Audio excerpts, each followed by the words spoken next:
The 1940s were supposed to be about post-war optimism and American innovation. Instead, many cars of this era were rolling death traps. Automakers prioritized speed, style, or cheap production over human life. Safety features were almost non-existent. No seatbelts, weak frames, and shoddy brakes were the norm. These cars didn't just fail to protect their occupants, they actively endangered them. People died in horrifying, often preventable ways. Here's the brutally honest truth about the 9 worst cars of the 1940s that killed countless Americans.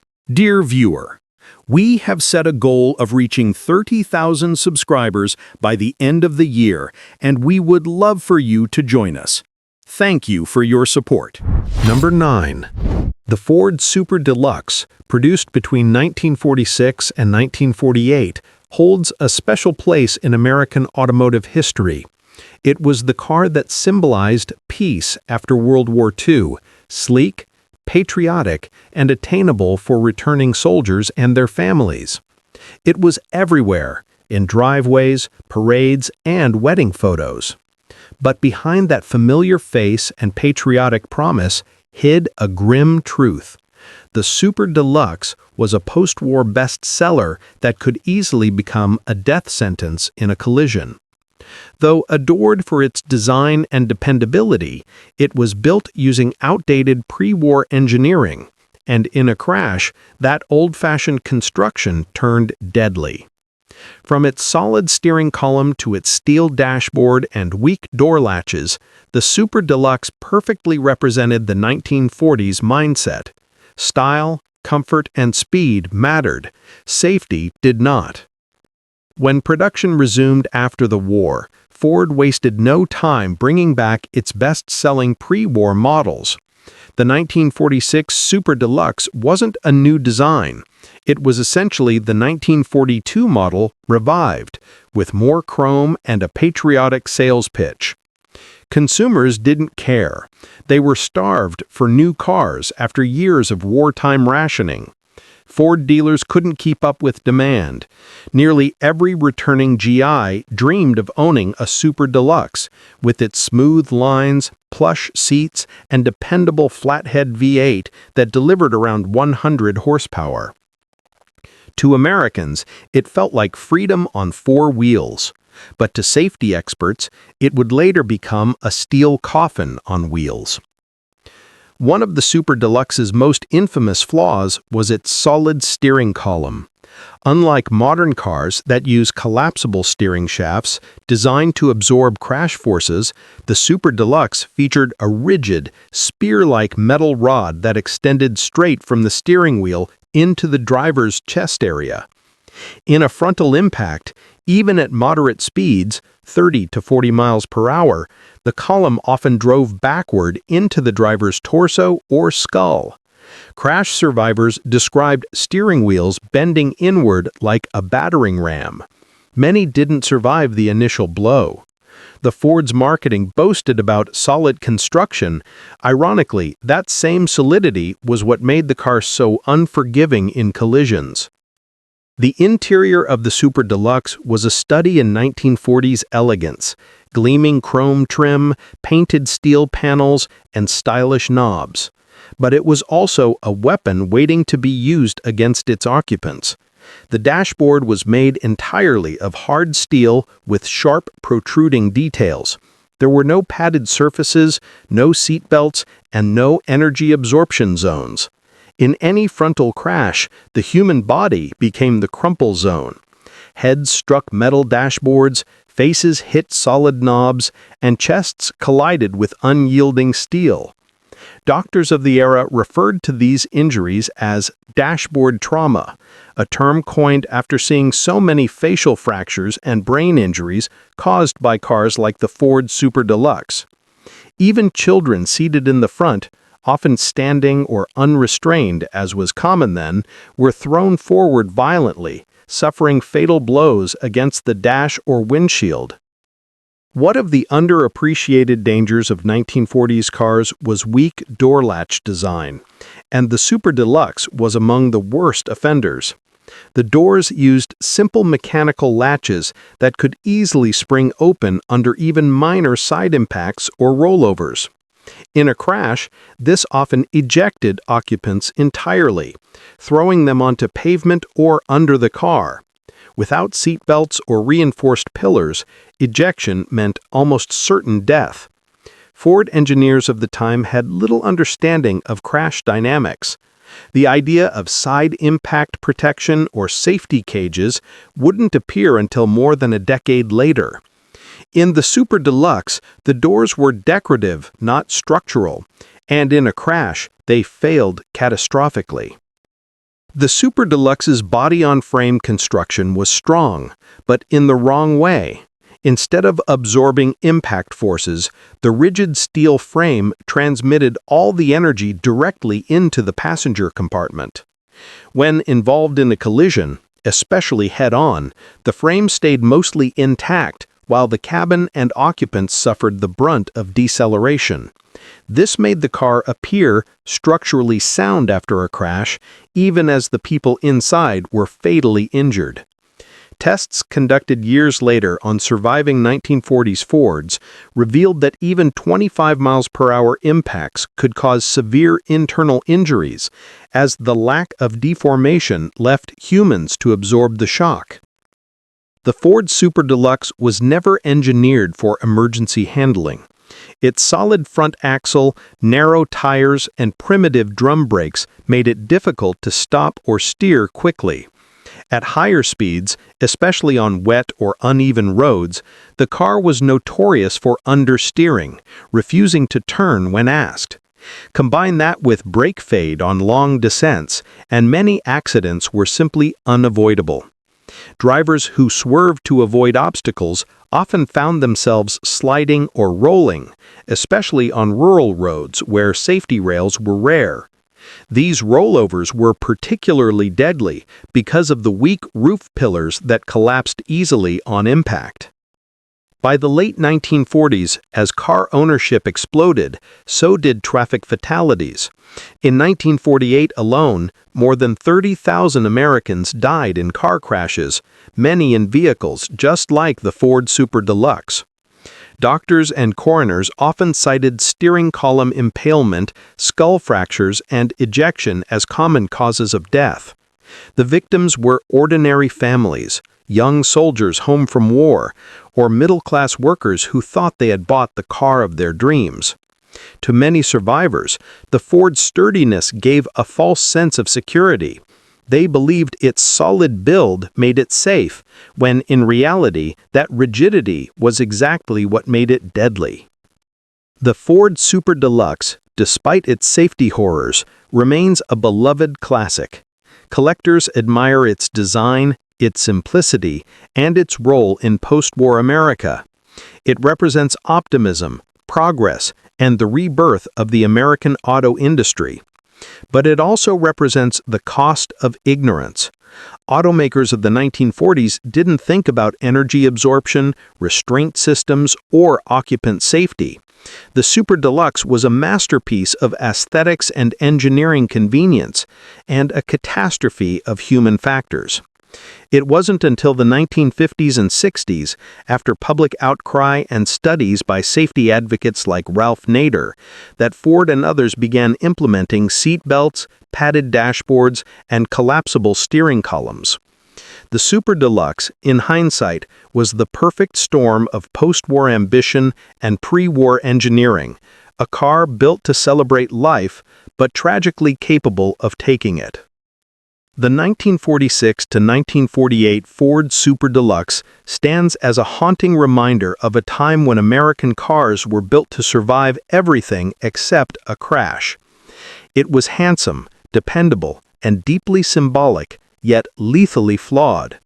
Its solid steering column impaled countless drivers, its doors flung open in impacts, and its steel dashboard finished what the crash began.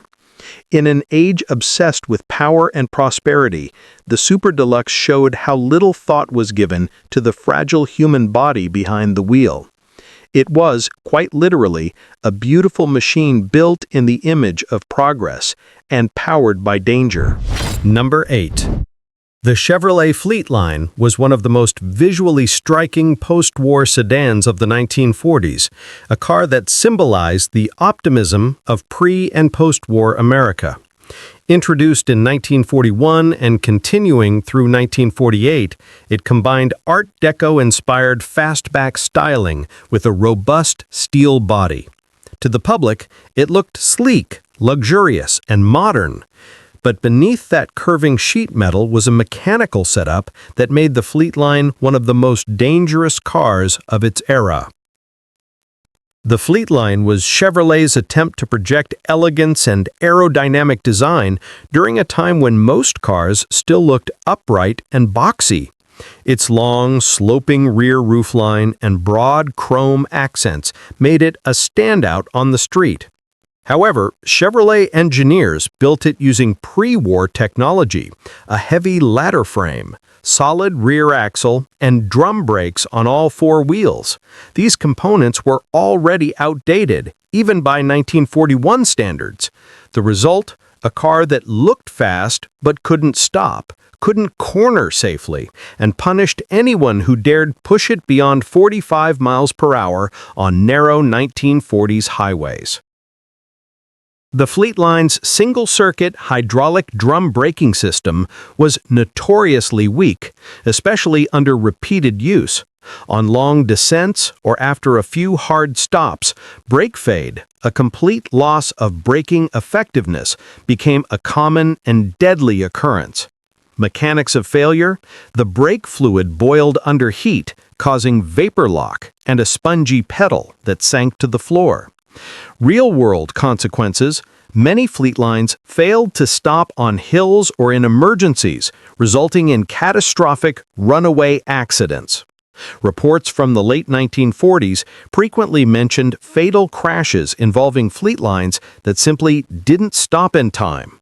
These were not driver errors, they were mechanical inevitabilities. The Fleetline's curb weight, exceeding 3,300 pounds, added to the braking woes. Once in motion, that mass carried immense momentum, and with inadequate brake design, stopping distances were well longer than those of modern vehicles. At 60 miles per hour, it could take well over 200 feet to come to a full stop, if the brakes worked at all. On wet or uneven roads, that distance doubled, and the rigid front suspension often caused the car to bounce or veer off course under braking. In head-on collisions, the steel ladder frame didn't deform or absorb impact. It transmitted the full force directly to the occupants. This was before the era of crumple zones or collapsible steering columns, meaning fatal injuries were almost guaranteed in severe crashes. Fleetlines were especially dangerous in hilly or mountainous regions. Newspaper archives from states like California, Pennsylvania, and Colorado contain multiple accounts of Fleetlines losing braking power on descents, leading to fatal plunges or multi-car pileups. Drivers reported that even downshifting to lower gears couldn't compensate for the failing hydraulic brakes. Once the fluid boiled, the car was essentially a 3,000-pound runaway steel sled. Safety was not a consideration in 1940s automotive design. The Fleetline's interior was dominated by metal, a steel dashboard, chrome knobs, and an unforgiving steering column. During collisions, drivers were often hurled forward into these hard surfaces. The non-collapsible steering column could impale drivers in front-end crashes. No seat belts meant passengers were thrown into the dash, windshield, or each other. Door latches were known to fail on impact, ejecting occupants from the car. In many fatal accidents, police noted that occupants were found outside the vehicle, a grim reminder of just how unprotected drivers were. Number 7. The Buick Super, produced from 1940 through 1949, symbolized American post-war luxury and engineering ambition. With its long hood, gleaming chrome, and a mighty straight-eight engine, it promised smooth power and effortless cruising. But beneath the veneer of prestige was a mechanical reality that made the Buick Super one of the most dangerous large sedans of its time. It was a car built for comfort and power, yet utterly unprepared to handle its own weight, speed, or the forces of a serious collision. When Buick launched the Super in 1940, it was positioned between the affordable Special and the top-end Roadmaster. It shared Buick's C-body platform, a large, heavy structure originally engineered in the 1930s. By the time the 1940s rolled in, that body design was already antiquated in terms of safety and control. The Super's straight-eight engine, ranging from 248 to 263 cubic inches, produced 107 to 124 horsepower. Impressive numbers for the early 40s. But that power came with nearly 2 tons of weight, close to 4,000 pounds. The chassis, suspension, and brakes simply weren't designed to handle the mass or momentum that such a heavy car could generate at highway speeds. In essence, the Buick Super was a powerful runaway freight train disguised as a luxury sedan. The straight-eight was Buick's pride, smooth, torquey, and quiet. It delivered strong mid-range pull, perfect for effortless cruising. But with a heavy cast-iron block and primitive carburation, it made the car front-heavy and unbalanced. This weight distribution created dangerous dynamics. The nose-heavy chassis caused severe understeer at higher speeds. Emergency turns or evasive maneuvers often ended with the car plowing straight ahead or rolling over if traction broke suddenly. Once momentum built up, brakes were powerless to stop it quickly. Drivers were lulled by the smoothness of the straight-eight into a false sense of safety, unaware that the car could easily exceed the capabilities of its 1930s-style braking system. The Buick Super used hydraulic drum brakes, a then modern improvement over mechanical brakes. But their design lacked the heat resistance needed for a car of its size. After just a few downhill applications, the drums overheated and brake fade set in. The results were disastrous. Brake fluid boiled under high heat, creating vapor bubbles that made the pedal drop to the floor. Drivers often panicked as the car gained speed, unable to stop before impact. Many fatal wrecks were recorded on long descents or rural highways, where repeated braking was unavoidable. Post-war Buicks, built in greater numbers from 1946 to 1949, became infamous among mechanics for their soft pedal syndrome. Owners frequently complained of brakes losing pressure under load, a terrifying flaw when driving a car that could easily reach 85 miles per hour. The Buick Super's large, rigid steering wheel was both a symbol of luxury and a lethal weapon in a crash. Without a collapsible column, which wouldn't be mandated until decades later, the steering shaft acted as a spear during frontal collisions. When the heavy front end crumpled, and it rarely absorbed much impact, the steering column was pushed directly into the driver's chest. The result: crushed rib cages, punctured lungs, and fatal internal injuries. Reports from the late 1940s and early 1950s describe drivers being found impaled or pinned by their own steering wheels after collisions at speeds as low as 35 miles per hour. It was a horrific flaw that became tragically common among large cars of the era, but the Buick Super, with its enormous steering wheel and heavy frame, was particularly deadly. While modern cars are engineered with crumple zones, the Buick Super's frame was the exact opposite, Stiff, unyielding, and unforgiving. In crashes, the body did not absorb energy. It transmitted it directly into occupants.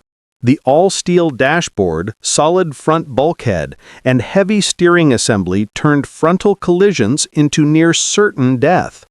Passengers struck sharp chrome knobs, unpadded dashes, or the steel windshield frame. Seatbelts were non-existent, and even minor impacts could eject passengers through the unlaminated glass. In high-speed wrecks, survivors were almost unheard of. While its grand touring image, the Buick Super was a nightmare to handle at speed. The car's soft suspension and narrow tires created severe body roll on corners. Combined with a high center of gravity, it was prone to sudden loss of control.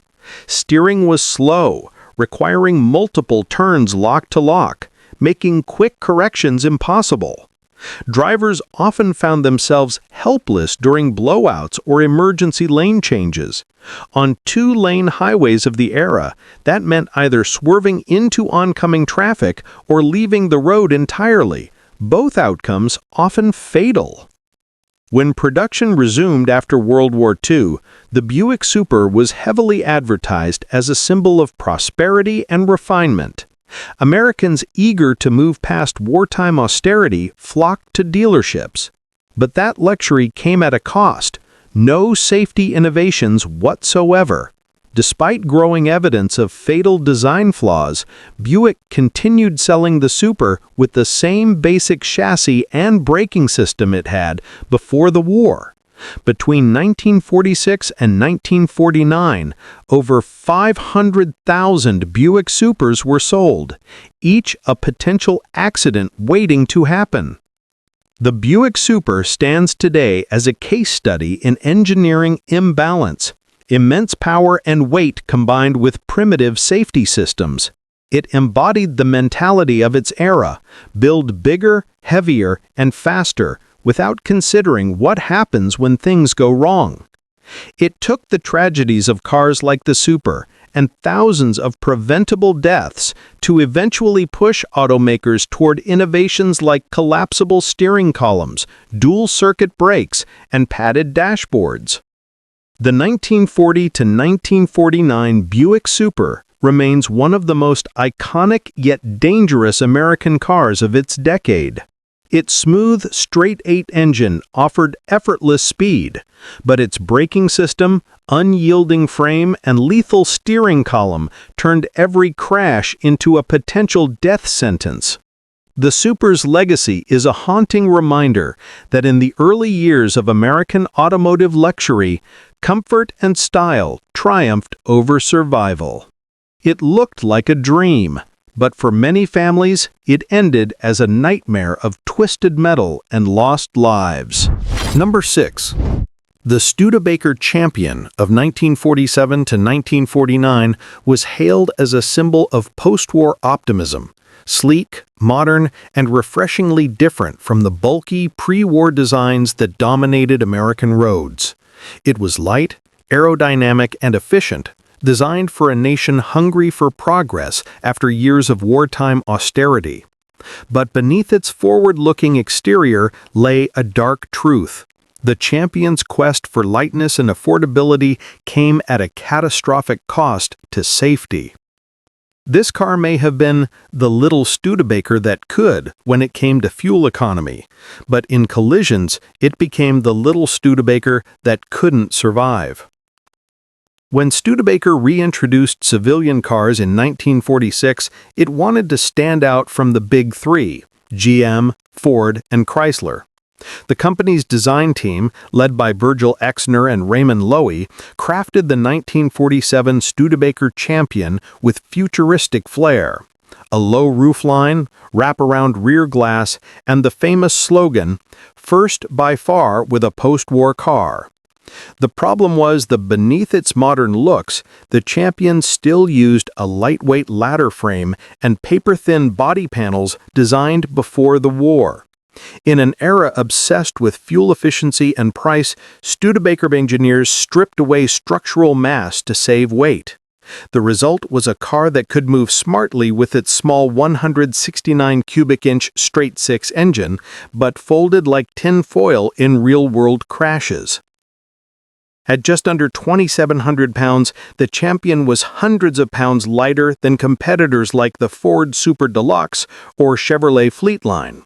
That made it agile and fuel-efficient, but structurally fragile. The roof pillars were made of thin-gauge steel that bent easily during rollovers. When the car flipped, a frequent result of high-speed loss of control, the roof crushed inward almost instantly, trapping or fatally injuring occupants.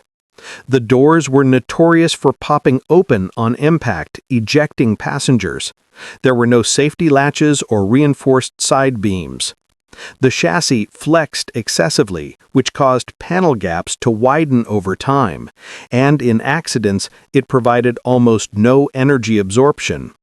What made the Champion efficient in daily driving made it a death trap in emergencies. The most infamous mechanical issue with the 1947 to 1949 Champion was its column-mounted shifter.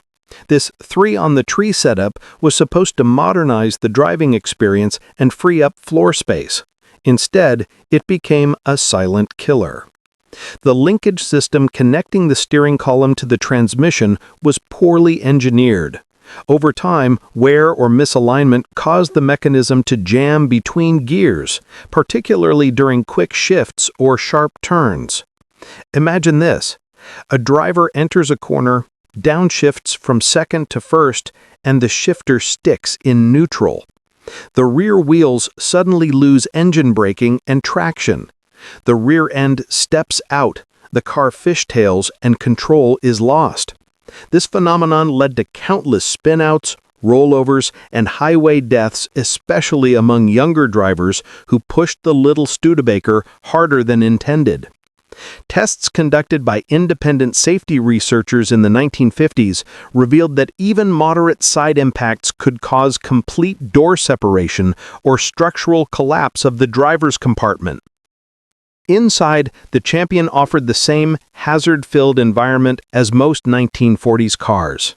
No seatbelts, a solid steel dashboard with chrome knobs and edges, a rigid steering column that didn't collapse, a thin roof structure that provided no rollover protection. In collisions, drivers were frequently thrown into or through the windshield. Even in low-speed crashes, the steering column often drove into the driver's chest, resulting in fatal internal injuries. When the car rolled, the thin roof pillars folded like cardboard. Survivors of rollover accidents described hearing the sound of the roof snapping before it flattened completely. Studebaker's advertising proudly showcased its aircraft-inspired design. Streamlined for safety, the brochures claimed. But in truth, this was marketing deception. The aerodynamic shape didn't make the car safer, it just made it look advanced. The company, struggling financially, couldn't afford the kind of structural testing or materials investment that GM or Ford could. Every pound of metal saved meant less cost, but more danger. Studebaker's management prioritized style and efficiency over strength, with tragic results. By 1949, accident statistics began reflecting a troubling trend. Studebaker Champions were overrepresented in fatal crashes, particularly in rural areas. Small-town newspapers from Indiana, Ohio, and Pennsylvania recorded several fatal rollovers where police cited roof collapse or door ejection as causes of death. These incidents never reached national attention, but among mechanics and tow truck operators, the Champion's reputation became grimly familiar. As in, if it rolls, it folds. The 1947 to 1949 Studebaker Champion remains a striking example of how style and innovation can mask fatal design compromises. Its futuristic body and clever engineering gave the illusion of progress, but its safety record told another story, one of fragility, poor engineering, and deadly oversights. Studebaker would continue producing the Champion nameplate into the 1950s. improving structure and reliability, but the damage was done. The early post-war models had already established a legacy of lightweight design gone wrong. The Studebaker Champion was meant to represent the future of American motoring, a sleek, affordable car for a modern age. Instead, it became a sobering reminder that innovation without safety is a dangerous illusion. Its weak structure, faulty shifter, and absence of protective engineering made it one of the most hazardous everyman's cars of the 1940s. In the pursuit of style, Studebaker unintentionally created a car that was light on steel, heavy on risk, and, for too many drivers, fatally ahead of its time. Number 5. Ladies and gentlemen, today we will explore one of the most paradoxical vehicles of late 1940s America, the Cadillac Series 62, a car that symbolized prestige, progress, and power, yet hid serious engineering flaws that made it one of the most dangerous luxury sedans of its era. The Cadillac Series 62, introduced right after World War II, stood as a beacon of American recovery and prosperity. The returning GIs, booming economy, and industrial resurgence made luxury attainable again. Cadillac marketed the Series 62 as a car fit for a statesman, wrapped in sweeping chrome with plush interiors and bold Art Deco styling. But beneath the glamour, the Series 62 was a mechanical contradiction. It packed a massive 5.7-liter, 346 cubic inch L-head V8, producing around 150 horsepower, a tremendous figure for the time. Yet it still relied on pre-war braking and suspension systems ill-suited for that kind of power. The most fatal flaw of the Series 62 was its drum brake system. These brakes, made of cast iron and completely unvented, would overheat and fade catastrophically after repeated use. On long descents or in emergency stops, the pedal would sink to the floor as the linings glazed over. Many post-war drivers, accustomed to slower pre-war sedans, were shocked by how quickly the Cadillac could build speed, and how helplessly slow it was to stop once in motion. Accident reports from the late 1940s frequently cite brake failure or fade as contributing factors to severe collisions. Another lethal issue was the primitive steering system. The car used a recirculating ball steering box with a long pitman arm and numerous linkages. At high speeds, especially above 60 miles per hour, the steering could bind or momentarily lock, particularly during hard cornering or rapid correction. Drivers often lost control completely, an outcome that was amplified by the car's 2-ton curb weight. The front suspension, adapted from pre-war designs, struggled with the additional mass and speed. Ball joints wore quickly, and when they failed, the result was catastrophic. The front end would collapse, causing the car to veer violently off the road. The Series 62 was one of the fastest luxury cars of its time, but also one of the least safe. Capable of over 90 miles per hour, it outpaced most American roads and safety expectations of the day. The steering column, rigid dashboard, and non-collapsible structure turned high-speed accidents into gruesome fatalities. Without seat belts or crumple zones, the driver's chest and skull absorbed the full impact against steel and chrome. Survivors of such crashes were exceedingly rare. The irony is that Cadillac built this car to represent perfection in motion, the standard of the world, as their slogan declared. Yet its engineering was an uneasy blend of excessive power and outdated design. It was a car that outdrove its own safety limits, a symbol of technological ambition that ignored human frailty. By the early 1950s, Cadillac had corrected many of these flaws, introducing power steering, better brakes, and safer chassis construction. But the damage was already done. Hundreds of Series 62 owners learned the hard way that luxury without control can be deadly.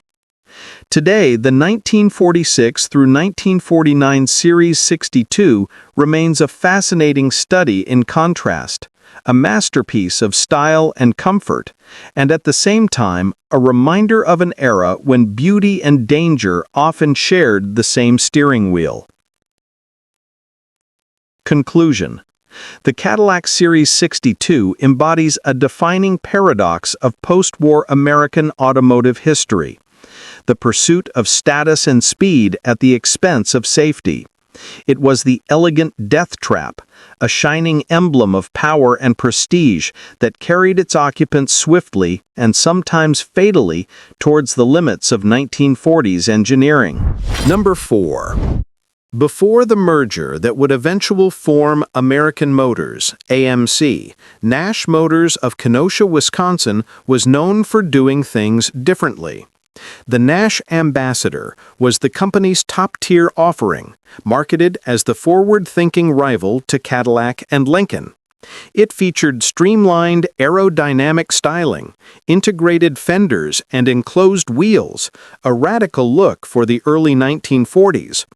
But beneath that futuristic bodywork, Nash engineers had grafted old-fashioned mechanical systems that simply couldn't handle the car's size or speed.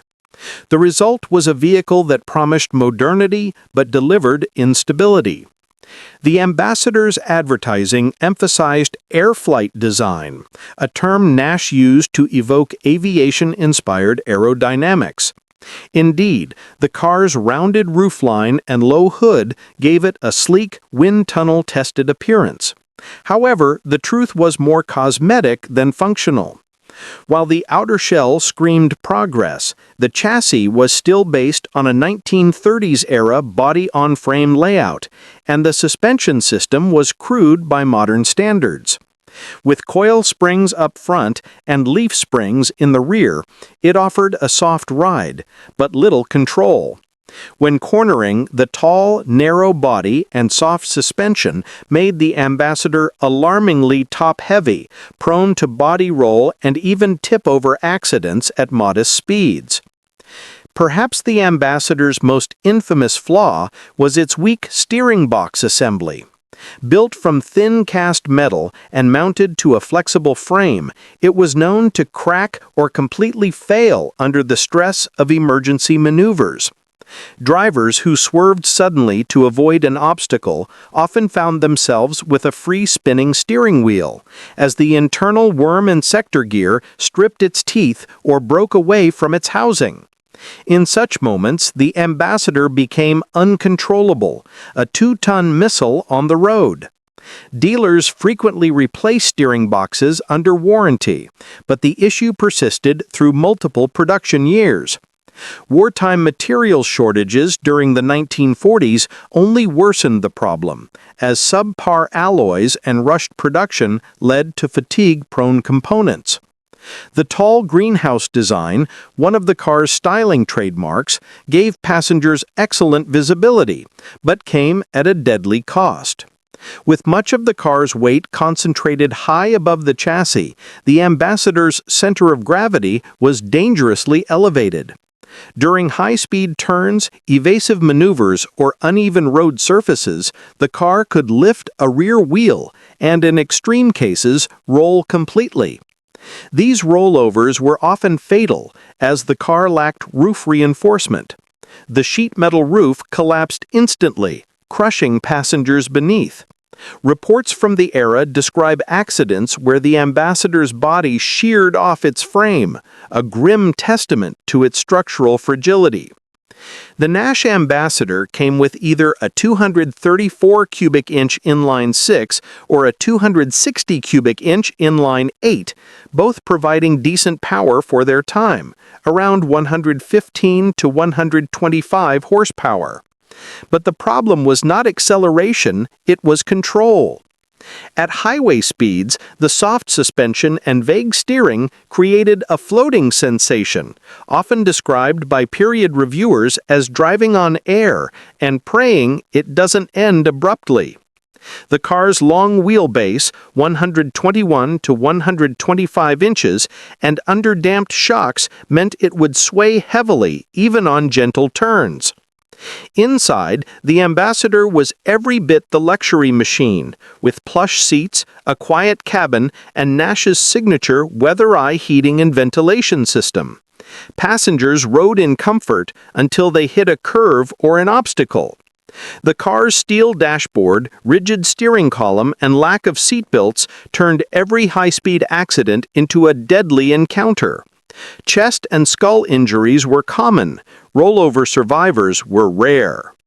The Nash Ambassador embodies a critical flaw of early post-war American engineering: style and innovation pursued without adequate safety foresight.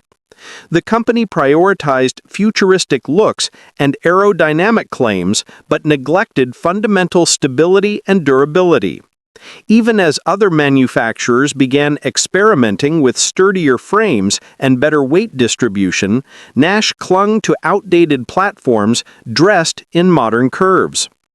By 1949, Nash had introduced an all-new Air Flight Ambassador with a lower profile and improved handling, finally addressing many of these issues. But the 1940 to 1948 generation had already earned a troubling reputation. It became the cautionary tale of what happens when design races ahead of engineering reality. Today, collectors admire its style and rarity, but few would dare drive one at highway speeds.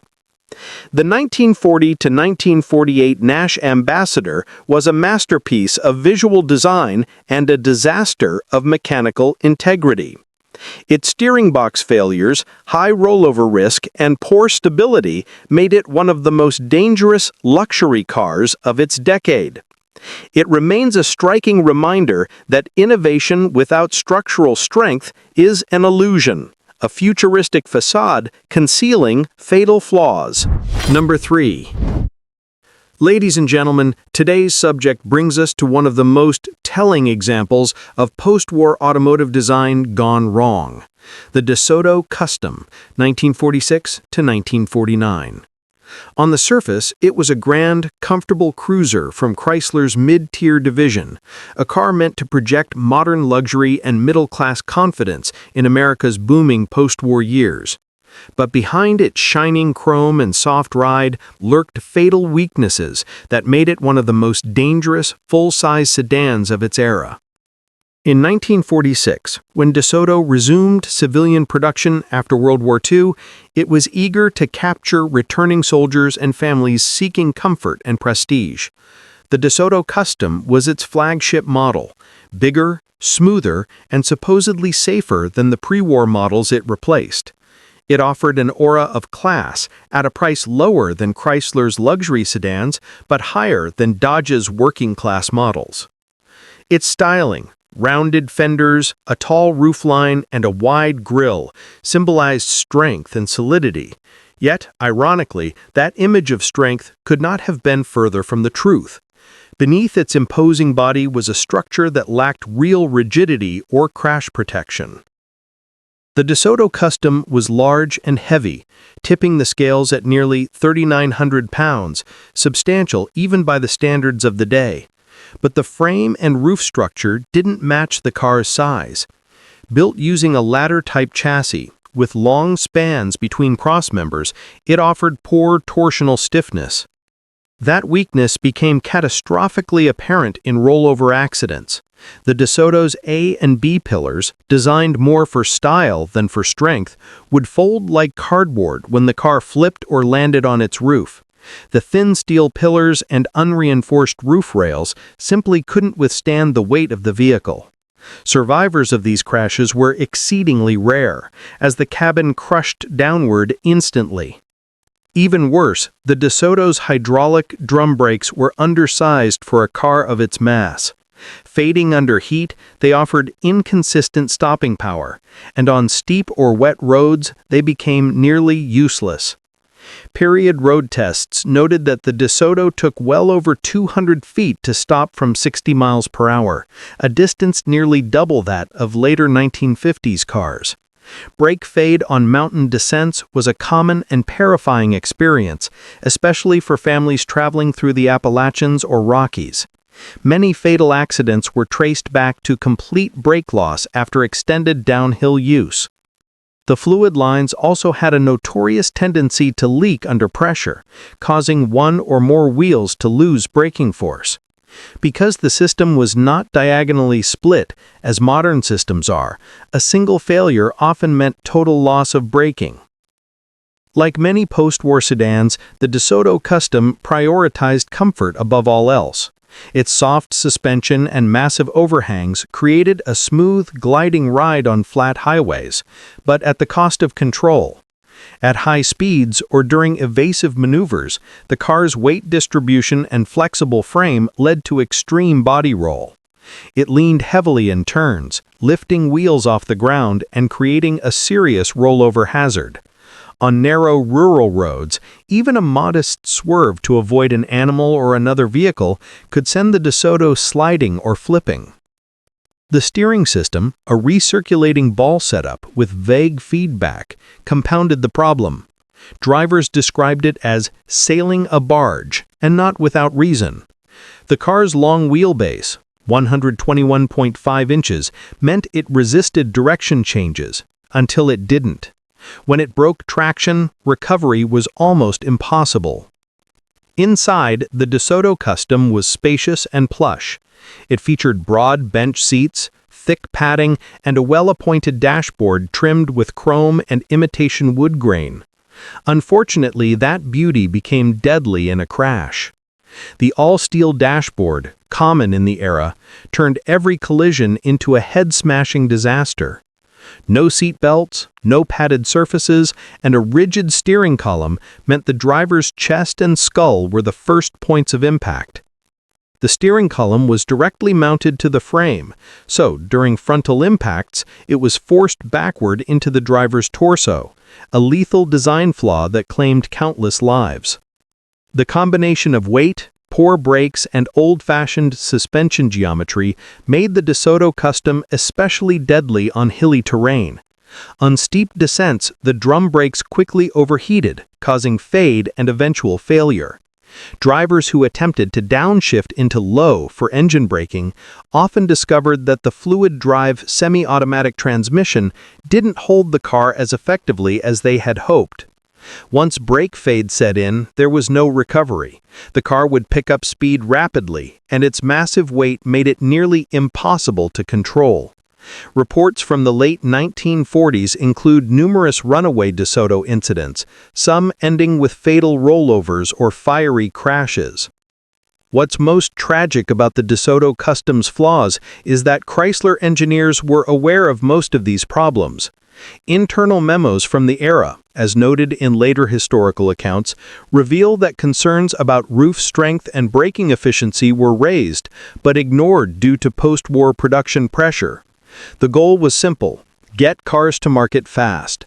America was hungry for new vehicles after wartime rationing, and safety took a back seat to style, comfort, and volume. The DeSoto Custom, like many post-war cars, was a rushed product, one designed for short-term sales, not long-term survivability. By the early 1950s, DeSoto began updating its models with lower, wider bodies and slightly improved brakes. But the damage to its reputation lingered. Many drivers remembered the Custom for its unpredictable handling and poor stopping power, and used examples developed a reputation as cars that couldn't stop. In collector circles today, the DeSoto Custom is admired for its style, especially the 1949 model with its sleek airfoil front grille, but few enthusiasts dare drive one aggressively. It remains a textbook example of how heavy luxury without proper engineering can become a hazard on wheels. The DeSoto Custom, 1946 to 1949, symbolizes the contradictions of post-war American automotive design. It was big, elegant, and smooth, but also structurally fragile and mechanically unsafe. Roof collapses, weak brakes, and dangerous rollovers turned what was meant to be a family luxury car into a silent killer on the highway. It's a stark reminder that safety engineering was still decades away, and that beauty and comfort, without control, can lead to disaster. Number 2. The Chevrolet Stylemaster, 1946 to 1948. Marketed as an affordable family vehicle during the economic boom that followed World War II, the Stylemaster was a symbol of hope and practicality, a way for working-class Americans to re-enter civilian life with mobility and pride. But beneath its modest charm and familiar Chevrolet reliability, the Stylemaster concealed a dark truth. It was built with no concern for crash safety, no structural integrity in its cabin, and no modern restraint systems, resulting in an appalling record of fatalities and what would be considered minor accidents by today's standards. When World War II ended in 1945, Chevrolet and other American automakers were under immense pressure to restart civilian production quickly. Millions of returning soldiers wanted cars, and the factories, after years of building tanks and aircraft, were eager to deliver. But here's the catch. Designs had to be rushed because most companies didn't have time to create all new models. So Chevrolet simply revived its 1942 pre-war design, slapped on a bit more chrome, and called it the 1946 Chevrolet Stylemaster. The marketing message was clear: dependable, affordable, and American. Safety wasn't even a topic. In the late 1940s, the word safety didn't sell cars. Styling and price did. The Stylemaster's structure was a body-on-frame design with thin steel body panels and minimal reinforcement. The doors, hood, and roof were built from stamped sheet metal that looked strong but offered no meaningful crash resistance.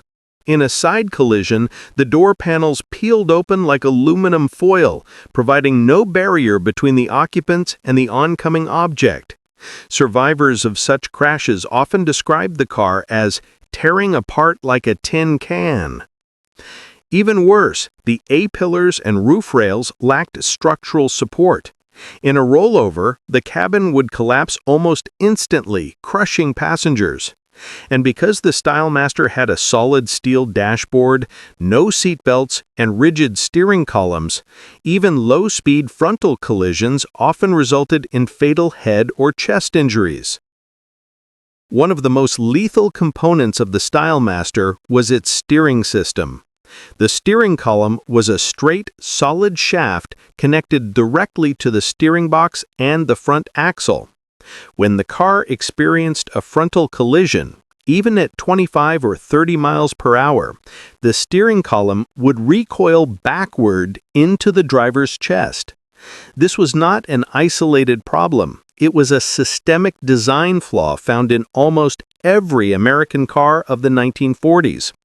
Autopsy reports from the period described gruesome internal injuries caused by steering column intrusion, particularly ruptured lungs and impaled rib cages. Modern cars are designed with crumple zones, engineered sections of the frame that deform and absorb impact energy before it reaches the occupants. The Chevrolet Stylemaster, by contrast, had none. Its front end was made of thick steel bolted to the frame, meaning that in a collision, the kinetic energy wasn't absorbed, it was transferred directly into the cabin. This made the Stylemaster deceptively dangerous. Its rigid structure might survive the crash visually intact, but the passengers inside bore the full brunt of the impact forces. The Stylemaster's interior reflected its low-cost purpose. There were no safety features, only metal surfaces, chrome knobs, and glass edges. The dashboard was a solid steel slab. The steering wheel was rigid Bakelite plastic, and the instrument cluster featured protruding chrome bezels that became sharp projectiles during impact. The bench seats were wide and cushioned, but lacked any restraint systems. In crashes, occupants were thrown forward, colliding with the dashboard or windshield at full force. As a result, even low-speed impacts, collisions at 25 or 30 miles per hour, could be fatal, particularly for the driver and front passenger. Side collisions were where the Stylemaster performed the worst. The car's doors were thin and hollow, constructed with minimal inner bracing. When struck from the side, the doors bent inward or popped open, ejecting passengers onto the road. Door latch failures were common, and because seatbelts were non-existent, many fatalities occurred simply because occupants were thrown from the car. Crash tests performed decades later on surviving Stylemasters showed complete door detachment at impact speeds as low as 25 miles per hour. The Stylemaster was powered by Chevrolet's 216 cubic inch stove bolt inline six, producing around 90 horsepower. It was a simple, durable engine, but it gave the car just enough performance to reach 75 miles per hour, far beyond what its chassis or brakes could safely handle. Its drum brakes were small and prone to fade, while the narrow tires and soft suspension made cornering unpredictable. At highway speeds, emergency stops often led to lockups, skidding, or rollovers. Many drivers, especially younger ones, overestimated the car's stability, only to discover too late that it handled like a heavy, understeering sled. Despite its terrifying safety record, the Chevrolet Stylemaster was a massive commercial success. Between 1946 and 1948, hundreds of thousands of units were sold. It was inexpensive, easy to maintain, and, most importantly, available. After years of wartime rationing, people wanted any car, and Chevrolet gave them one that was familiar, stylish, and attainable. Safety wasn't part of the conversation. The average buyer simply assumed all cars were dangerous, and no one expected the manufacturer to do anything about it. By the early 1950s, thousands of fatal accidents had been reported involving 1946 to 1948 Chevrolets, often in low-speed crashes.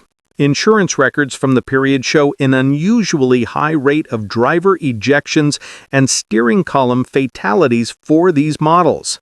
The Stylemaster's design became a case study in what not to do once safety research began gaining traction in the late 1950s. It symbolized the era's deadly disregard for occupant protection, an age when style and affordability outweighed survival.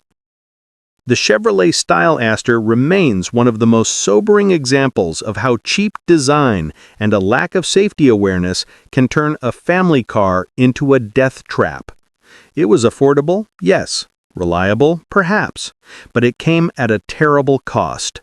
Lives lost in collisions that, by modern standards, would have been survivable. The Stylemaster may have helped rebuild post-war America, but it did so at the expense of safety, a lesson that would take decades for the industry to truly learn. The Chevrolet Stylemaster 1946 to 1948 looked like an honest, practical American car, but in reality, it was a rolling coffin for the working class. With no seatbelts, weak doors, and no energy-absorbing structure, it killed silently and often. A grim reminder that affordability without engineering integrity can be deadly. Number 1. The Hudson Motor Car Company, eager to reestablish itself, launched its Commodore line in 1946, promoting it as a symbol of progress and safety. Advertisements boldly proclaimed it was streamlined for safety, a slogan meant to assure war-weary buyers that modern design equaled protection. But the Hudson Commodore, 1946 to 1948, was far from the engineering marvel it was marketed to be. Beneath its elegant Art Deco-inspired curves lay a collection of structural flaws outdated mechanics, and questionable safety engineering that made it one of the more ironic cars of the late 1940s. The Hudson Commodore's styling came from pre-war concepts. Hudson had halted production during the war, so when it returned in 1946, it simply rehashed its 1941-42 bodies with minor facelifts. The company claimed the sleek, flowing lines were aerodynamic, improving both safety and efficiency. In truth, the Commodore's streamlined form was largely aesthetic. It featured a long, low hood that visually promised performance but concealed an aging inline-6 or straight-8 engine. Rounded rooflines and curved fenders, which looked advanced but offered no real aerodynamic benefit. A tall beltline and small windows, giving poor outward visibility, especially in urban driving. Ironically, the car that was streamlined for safety actually obstructed the driver's view and made it harder to judge distance. Hudson's pre-1948 vehicles, including the Commodore, were built on conventional body-on-frame platforms. While solid in concept, the Commodore's frame joints were notoriously weak, particularly near the firewall and rear suspension mounts. In moderate front-end collisions, the joints could shear or buckle, transferring force directly into the passenger compartment. Reports from the period noted twisted door frames after minor impacts, misaligned steering columns following curb collisions, cracked welds that appeared after only a few thousand miles on rough roads. The body's low stance made it look modern, but the chassis rigidity was among the worst in its class. Competitors like Buick and Chrysler were using more reinforced frames and thicker steel members, while Hudson cut weight to save material costs. Hudson's marketing claimed the Commodore's low, streamlined body gave it a lower center of gravity, supposedly enhancing safety and stability. In practice, it backfired. Because the car sat low but rode on soft, over-compressed suspension springs, it had a tendency to sway and lean dangerously during turns. Combined with heavy body roll and bias-ply tires, it often felt unpredictable at moderate speeds. Road testers of the era described the Commodore's handling as a comfortable cruiser in a straight line, but a wallowing whale in the corners. This combination of soft suspension, uneven weight distribution, and flexible chassis made it unstable in emergency maneuvers, especially at highway speeds that were becoming common in post-war America. While Hudson bragged about streamlined safety, the Commodore lacked even the most basic crash safety provisions. No crumple zones or reinforced door beams, non-collapsible steering column that could impale the driver during impact, minimal door latching strength. Inside collisions, doors could spring open. Sharp chrome interior trim, which posed laceration hazards during accidents. The Hudson structure was particularly susceptible to front-end deformation, causing the engine to push backward toward the cabin. These flaws weren't unique to Hudson, but the company's safety-focused advertising made the Commodore's shortcomings especially hypocritical. Underneath, the Commodore offered Hudson Super 6 or Commodore 8 engines, reliable in the 1930s, but outdated by 1946.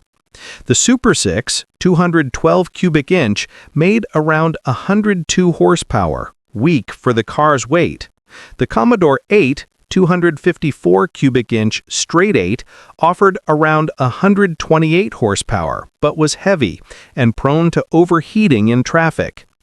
Oil leaks, vapor lock, and poor carburetor tuning were frequent complaints. Combined with the car's heavy body and 3-speed manual transmission, performance was sluggish and uninspiring. The marketing promised smooth, safe, effortless power. The reality was a slow, lumbering car with delicate mechanics. The Commodore's irony was complete, a car marketed for safety, yet one of the least structurally sound full-sized sedans of its time. Hudson didn't correct these fundamental issues until 1948, when it introduced the famous step-down design, a true innovation with a much safer, lower floor pan and stronger unibody.